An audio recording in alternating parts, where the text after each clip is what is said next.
Seguimos con Metallica, una bandita. Hemos visto que, escuchando Metallica, leyendo a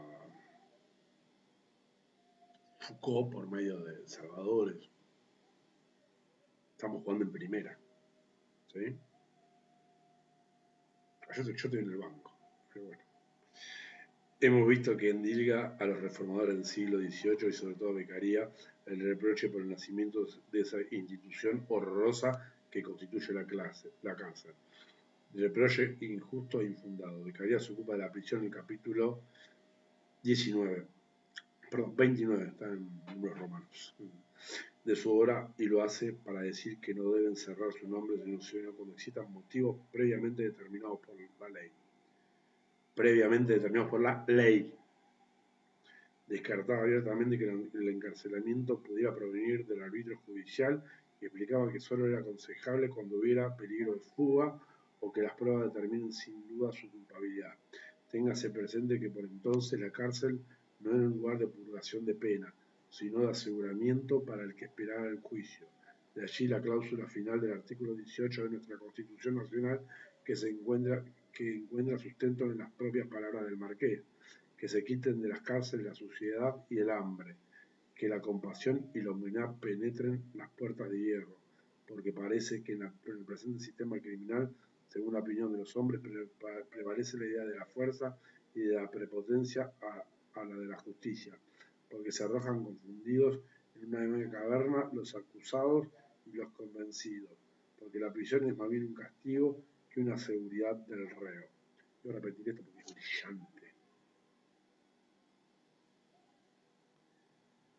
Que se quiten de las cárceles la suciedad y el hambre. Año 2020.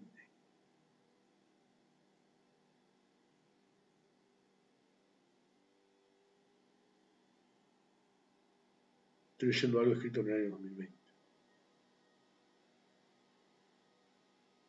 Que se quiten de las cárceles la suciedad y el hambre. Que la compasión y la humanidad penetren las puertas de hierro. Porque parece que en el presente sistema criminal, según la opinión de los hombres, prevalece la idea de la fuerza y de la prepotencia a la de la justicia, porque se arrojan confundidos en una misma caverna los acusados y los convencidos, porque la prisión es más bien un castigo que una seguridad del reo. Qué belleza todo esto, por Dios. Ojalá sepan apreciar. Yo sé que sí. Ustedes tienen hambre de conocimiento. Tienen muchas ganas de recibirse, los que todavía no son abogados, muchas ganas de ejercer y en el fondo ganas de mejorar sus vidas. ¿Sí?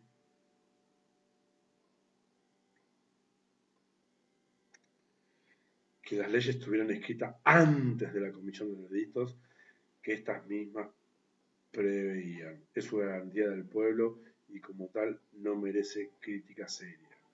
Que se tejiera una malla que no permitiera la impunidad, que estaba pensada para suprimir los privilegios de todos aquellos que por su posición social nunca eran alcanzados por la justicia penal, que luego en la práctica del sistema penal siguiera haciendo gala de una selectividad clasista. No es por culpa de los teorizadores de un derecho penal igualitario, etc. ¿Acaso todo esto se le había escapado a Michel Foucault? Creo que no. Y así lo consigna Paul Baine en una excelente biografía de su amigo en Vigilar y castigar a Foucault. No insinúa que nuestro sistema carcelario sea peor que los anteriores suplicios de nuestro antiguo régimen. No incurre en el cinismo de meter todo en el mismo saco. Foucault militó contra la pena de muerte, pero sí quiere demostrar que estos dos sistemas penales son heterogéneos, que apuntan a objetivos singulares y arbitrarios por igual. La equiparación que Foucault hace, que hace Foucault de ambos sistemas no solo es antojadiza, sino muy injusta. El problema de los reformadores del iluminismo era ostensible. tenía ante sus ojos un sistema atrozmente arbitrario, cruel e inhumano. Propusieron entonces su crítica y abusaron un sistema más benigno. Cuando Foucault pone en tela de juicio esa benignidad y explica que en realidad se ha trocado por un sistema mucho más sutil de dominación, el régimen disciplinario, que en el próximo video algo les voy a leer, y para eso utiliza vocales de indudable repercusión de intencionalidad y voluntariedad, como técnica o estrategia. A pesar que Foucault había hablado del azar, es necesario aceptar la introducción del azar como categoría en la producción de los acontecimientos. Ahí se experimenta también la ausencia de una teoría que permita pensar en las relaciones del azar y del pensamiento. No duda en olvidar estas palabras y endilga intencionalidad en la concreción de un sistema carcelario injusto.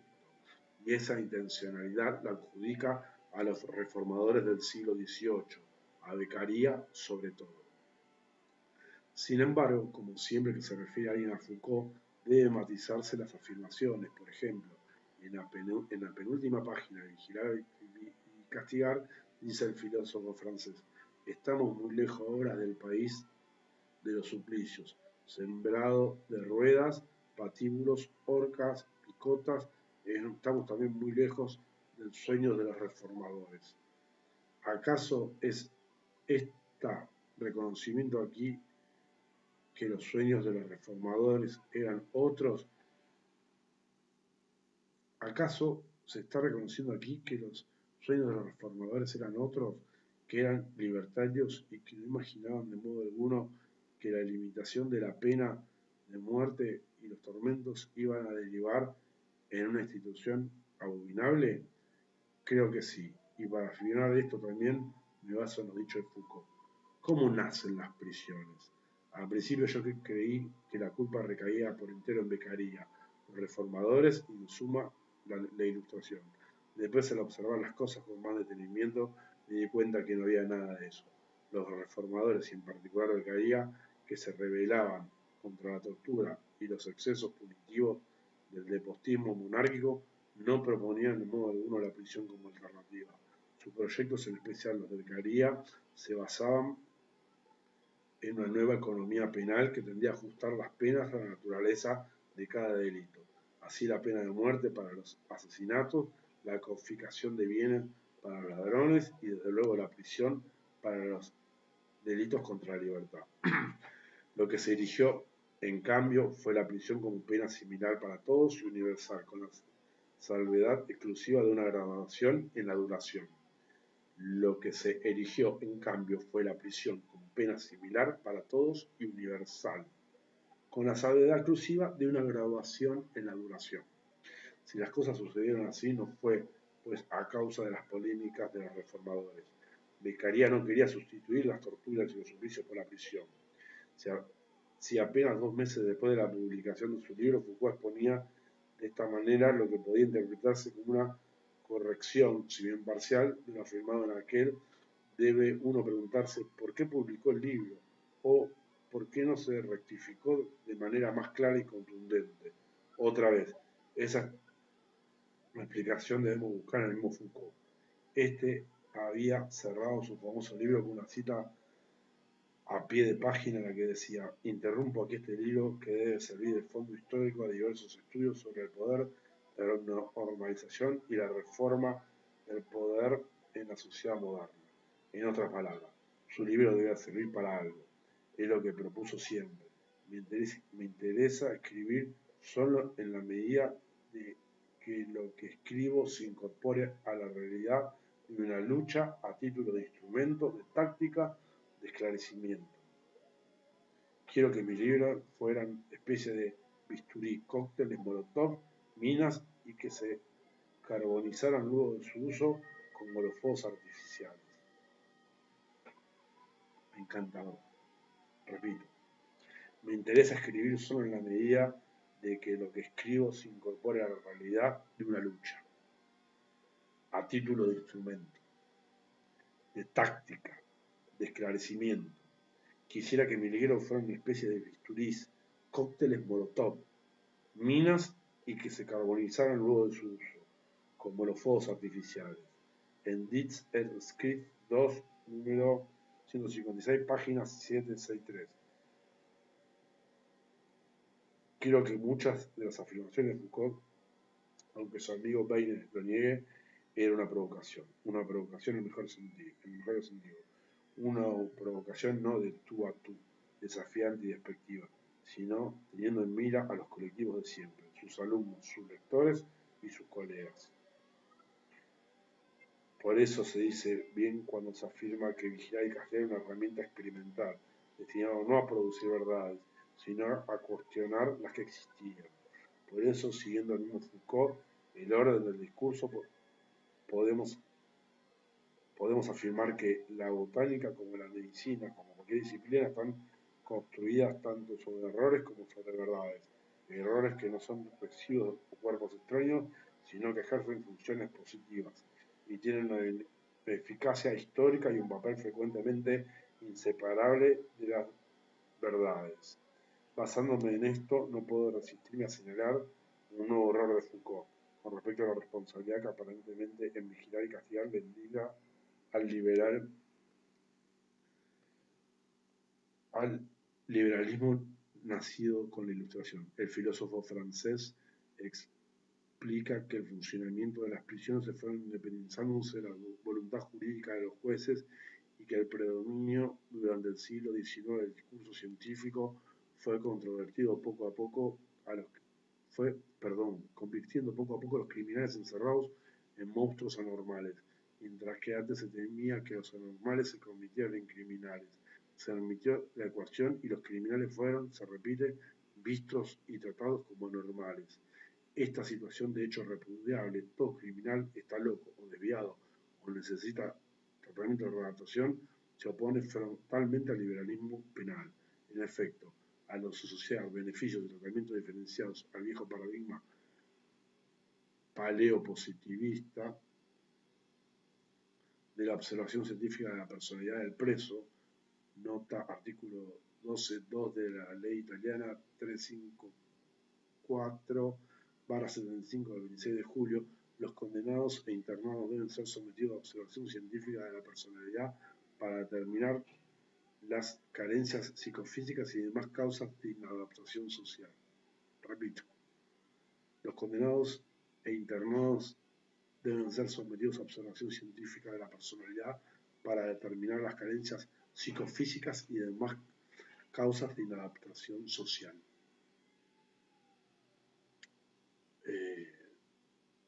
Vamos a tener expositores en el canal del servicio penitenciario, tanto en actividad como en retirados. Y que nos cuenten si algo cambió. ¿Sí? La flexibilización de la pena ha acentuado su carácter disciplinario, contradiciendo un principio elemental del liberalismo, a saber, el derecho de cada uno a no ser condenado en su identidad, y con ello la prohibición del Estado de indagar sobre su personalidad psíquica del penado, y transformarlo moralmente mediante medidas premiales o punitivas aplicadas por lo que él es y no por lo que él hace.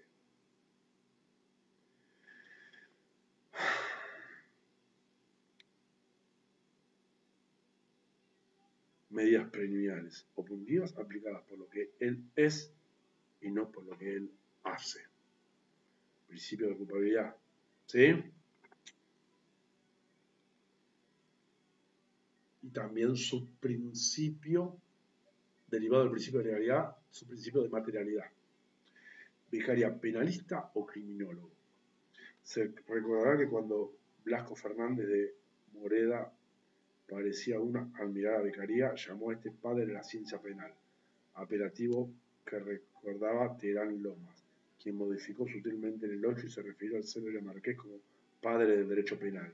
Quizás ese cambio haya pasado inadvertido en su momento, pero hoy, después de algunas referencias, parece cobrar mayor importancia. Soy de aquellos que sostienen que el derecho penal no es una ciencia y que en cambio la criminología puede ser considerada una disciplina científica. En otras palabras, si Beccaria es el padre de la ciencia penal o criminología o del derecho penal, es una cuestión que se ha planteado y aún considero que no reviste demasiada importancia. no quiero abandonar a Beccaria sin decir algo al respecto. El autor que acabo de citar en la última nota se plantea la cuestión y explica que la mayoría de los autores tienen a Lombroso como el primer expositor de la doctrina criminológica, y que en cambio Zaffaroni opinó que la criminología nace con Dei delitti e delle pene del milanés. ¿Es el Tratado de Beccaria un libro de criminología o de derecho penal?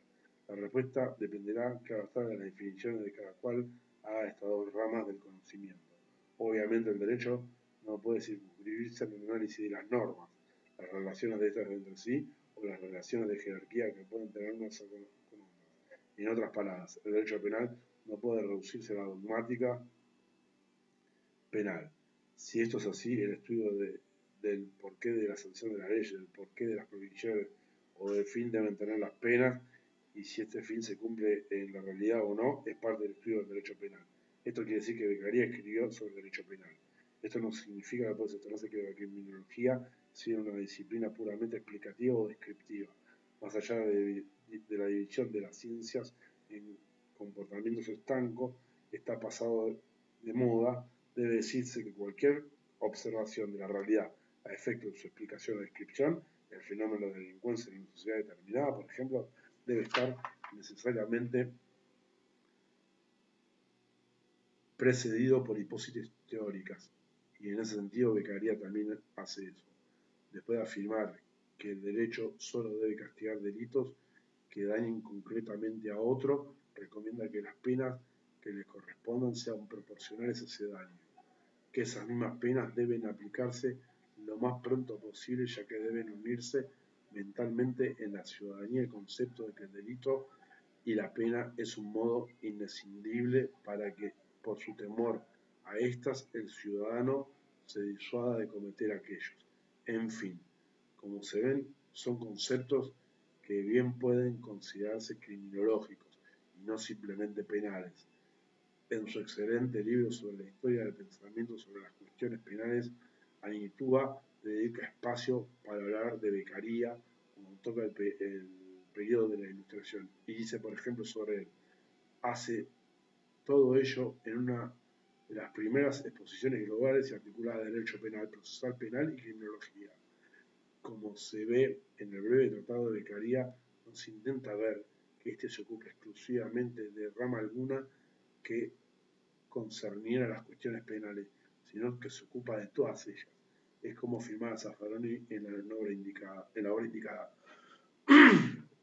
La criminología, abarcando en ella el sistema de ideas que implica cambios en la política criminal, existió siempre y en todo el mundo. Cada y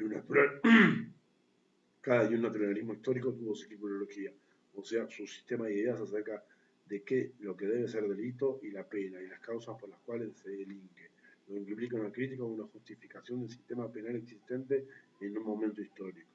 Lo que surge del unionismo no es la criminología misma, sino la criminología en la forma en la que los europeos la conciben a partir de entonces y la difunden por todo el mundo.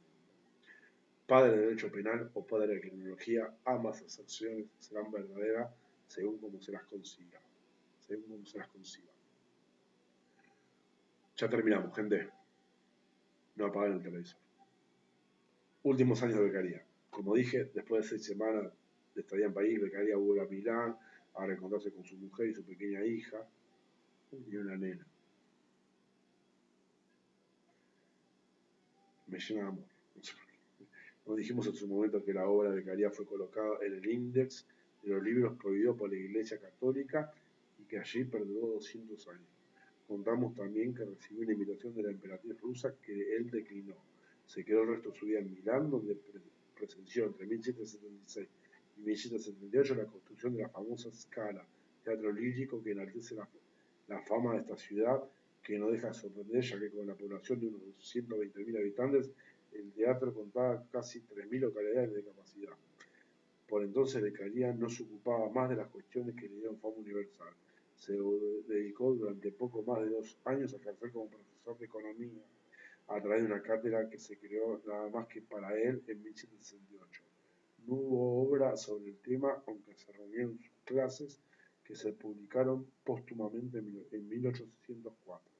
El economista austríaco Joseph Schumpeter llegó a elogiarlo llamándolo el Adam Smith italiano. Como ya se dijo, lo sobrevivió una hija del matrimonio con Teresa Blasco,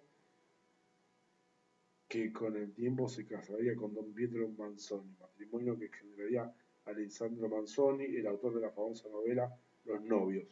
Beccaria enviudó y en 1174 vino a casarse con Ana Carbó, con quien tuvo un hijo, Julio, que murió en 1858 sin hijos, por lo que allí acababa la descendencia masculina del marqués y se pierde su apellido. Muere el marqués el 28 de noviembre de 1794 en medio de una Europa gravemente convulsionada por la Revolución Francesa y las consecuencias internacionales que la misma tuvo.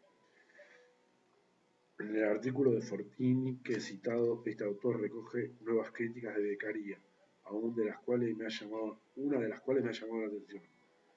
Lo llama conservador. Vivimos en épocas de fácil encasillamientos ideológicos que no comprenden el contexto histórico de los encasillados. Beccaria, más allá de sus características puramente personales, fue, para decirlo con vocabulario de moda, un progresista y no un conservador. Se atrevió a formular ideas que muy pocos osaban propalar. Sobre ello, fue muy claro un autor contemporáneo de indudable progresía. Un referéndum a favor de la libertad de conciencia o de las garantías penales y procesales que se hubiera desarrollado en la época de Beccaria o de la Revolución Francesa no habría obtenido ciertamente el consenso, no digamos de la mayoría, sino ni siquiera de una minoría significativa. Perdón. Incluso hoy deberíamos temer en nuestras mismas democracias una votación popular sobre los derechos sociales o sobre la pena de muerte. Es posible encontrar en Godwin 1756-1836 uno de los precursores del anarquismo egoísta, algunas ideas más revolucionarias que las de Beccaria. Pero aunque influyendo en su época, pocos recuerdan hoy a Godwin, y en cambio las ideas de Beccaria formaron un cuerpo de doctrina que 250 años después es fértil en nuevas ideas y concepciones reformistas. Como dice José Manuel Estrada, los hombres valen más que por la cantidad de pensamiento que tienen dentro, por la cantidad de propaganda que han tenido sus ideas. Por eso vale tanto Beccaria. Repito, como dijo José Manuel Estrada, los hombres valen más que por la cantidad de pensamiento que tienen dentro, por la cantidad de propaganda que han tenido sus ideas. Por eso vale tanto Beccaria. Oscar Félix Saladares. Una joya. Hablo de Corpus y les voy a leer una cosita de Foucault.